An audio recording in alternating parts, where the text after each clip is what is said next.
Okay, year 4, so it is your first formal test for term 1, 2025, that you are writing on the 13th of March. So I'm going to go through the demarcation activity by activity to quickly show you where it is in your book and what it is that you need to study. So if we start with the classification of numbers, if you go to the beginning of your book, there is the classification of numbers. You need to know where do they start, where do they end, and what are the symbols for each one. You need to be able to put them or recognize them on a number line, otherwise you are going to get confused between them. Remember, on a number line, you have arrows and not infinity signs. Okay, so you need to know the symbols, you need to know where they start and where they end. You also need to, if I go to the second one, place value. Here's the second one. Place value, ordering and counting is where you start with activity 2. So you need to know hundreds, tens, thousands, where do they belong. I am not going to ask you, if you look at activity 2.2 where you have to find the words, connect the words and the numbers, I'm not going to ask you that, so you don't have to worry about that. When we go to activity 2.3, it's important that you know bigger than, smaller than, because that I can ask you.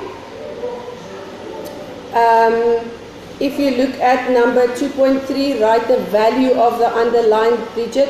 Just make sure that you know, for instance, here with number A, 53,000, the value, the place is in the thousands, but the value is 3,000. So I might ask that in a multiple choice question, or I might ask it like this in your activity 2.3. Then if we go, we are still on activity 2.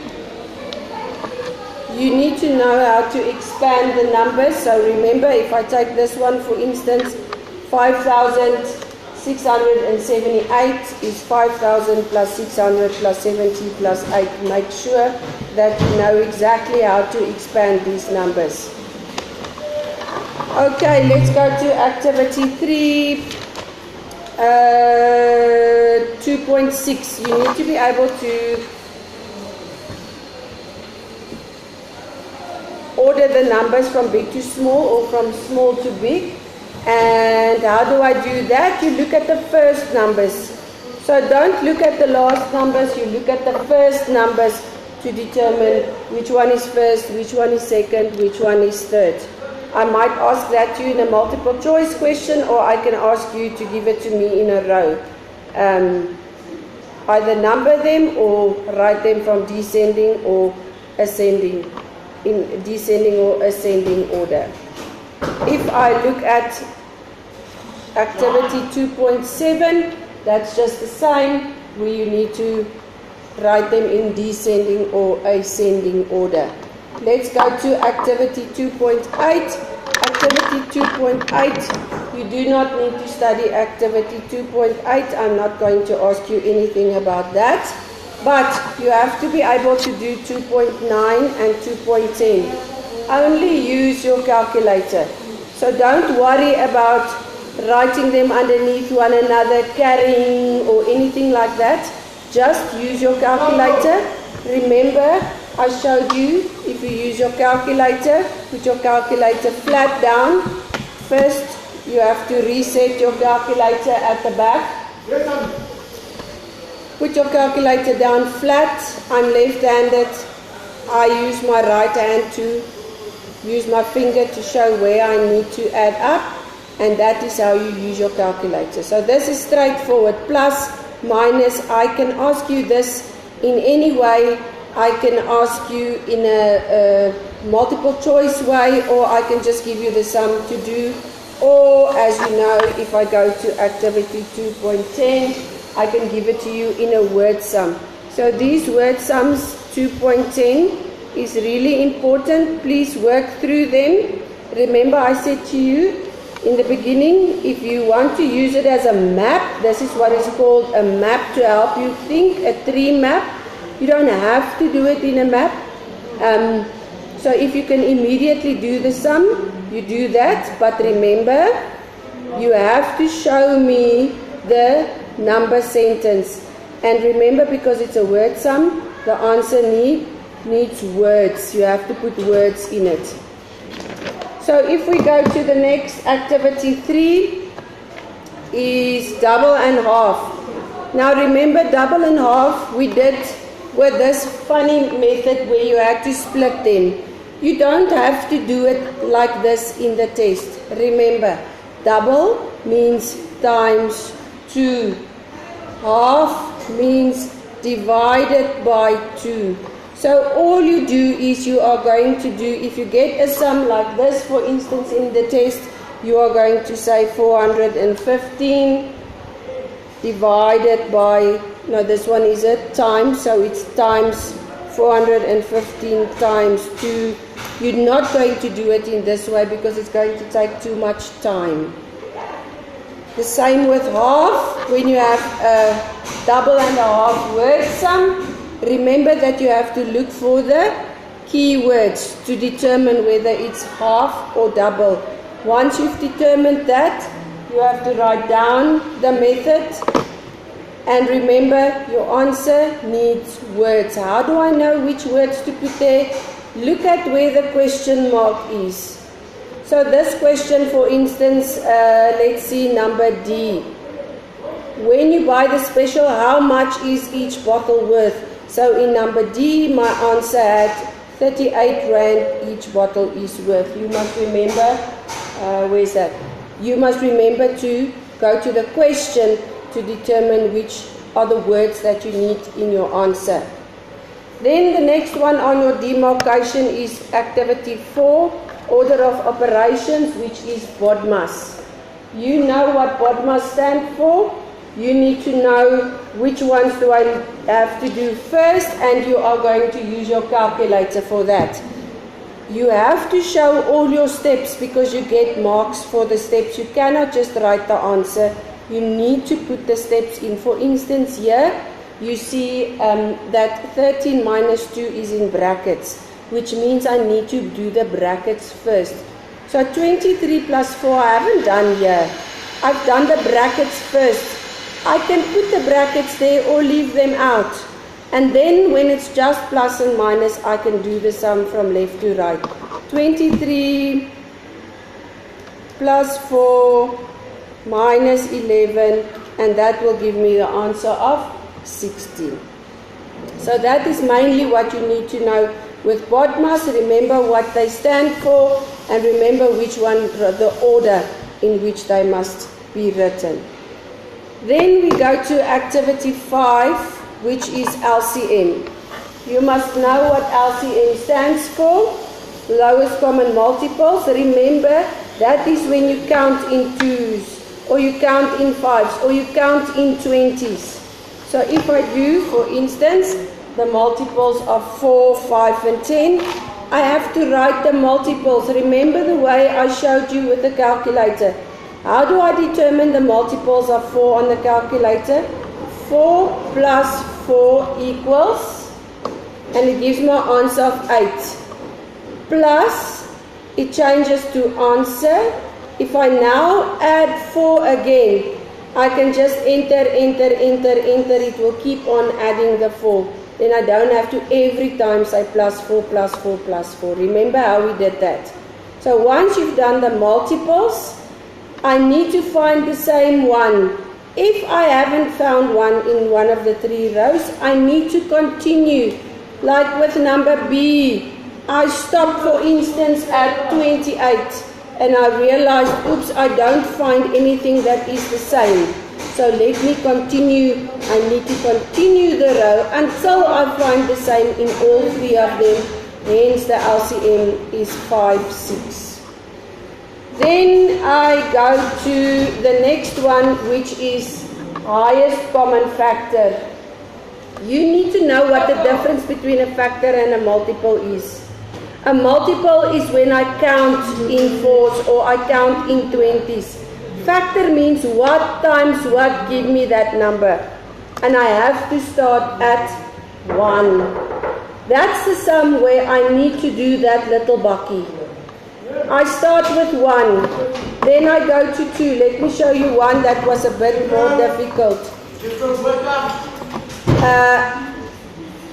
If I look, for instance, at number B, find the highest common factor between 24 and 36.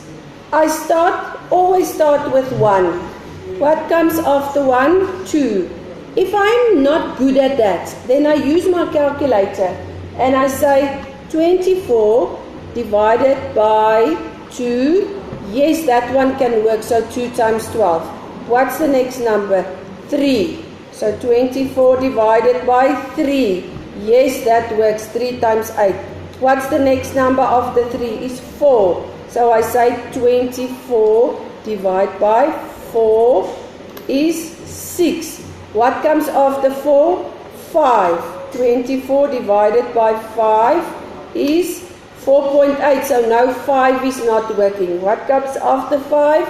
6. But 6 is already there. So that means I can stop and make my bucky that contains all the factors. 1, 2, 3, 4, 8, 12, 24. I do the same when I do the factors of 36. So which ones are the same? 1, 2, 3, 4, 12. 1, 2, 3, 4, 12. But I'm looking for the highest one. So the highest one between these is 12. So that's HCF. After HCF, I'm going to activity 6, which is integers, whole numbers. You need to know that symbol for integers is a Z. You know that they start with 0 and they go smaller to the left side, bigger to the right side. I'm going to ask you some of these temperature sums. Remember what I showed you. The minus. If I go to the left side, the number looks very big.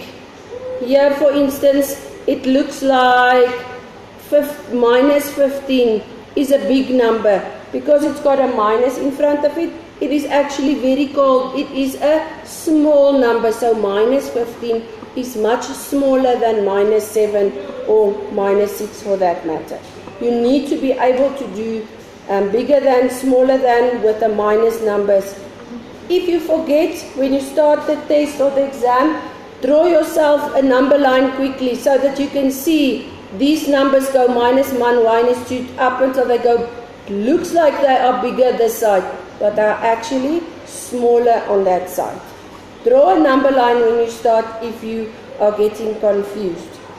Then when we go to the calculations with the integers, remember you had the competition.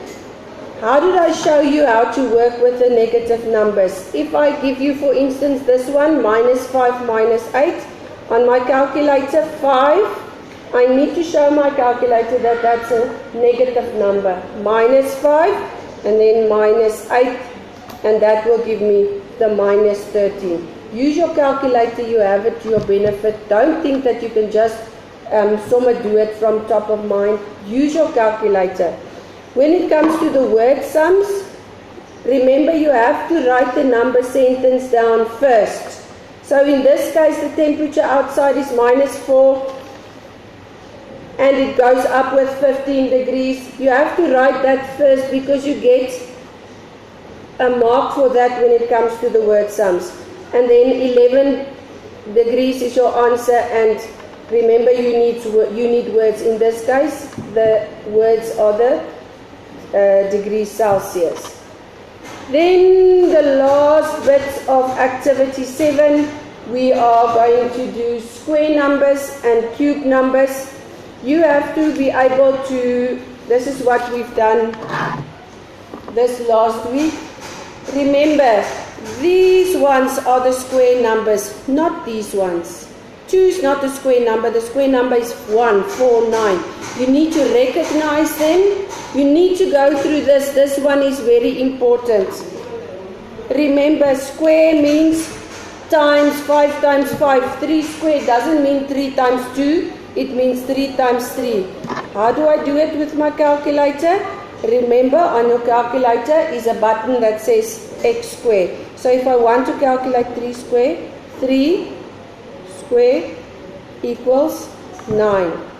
If I go to the sums, where I have to do sums with negative numbers.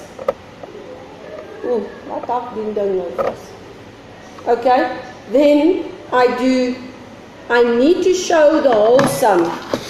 I'm getting marks, like I showed you. I'm getting marks 7 square. So how do I put that in my calculator? 7 square is 49. 3 square is 9. And then I say 49 plus 9, and that gives me 58. In this test, it's counting 3 marks. Later on, it's counting less because you can use the shortcuts. But for this test, you have to do it this way. You're getting marks for all of that. The same goes for the cube numbers. Remember cube numbers? 2 times 2 times 2. Don't go on your calculator 2 times 2 times 2, because now remember you have a button that says x to the power of 3. So if I want 2 cubed, I say 2 to the power of 3, and that will give me 8. You have to be able to recognize them, so 1.2 is very important.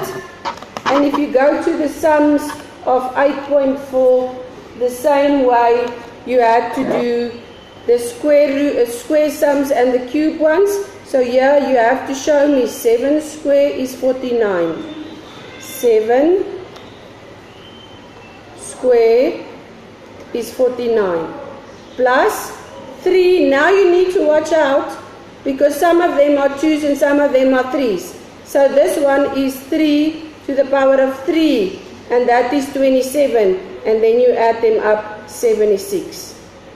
We will also give you a memo of this assignment that we did in class, this informal assessment that you did. So that is the last point of your demarcation point 8.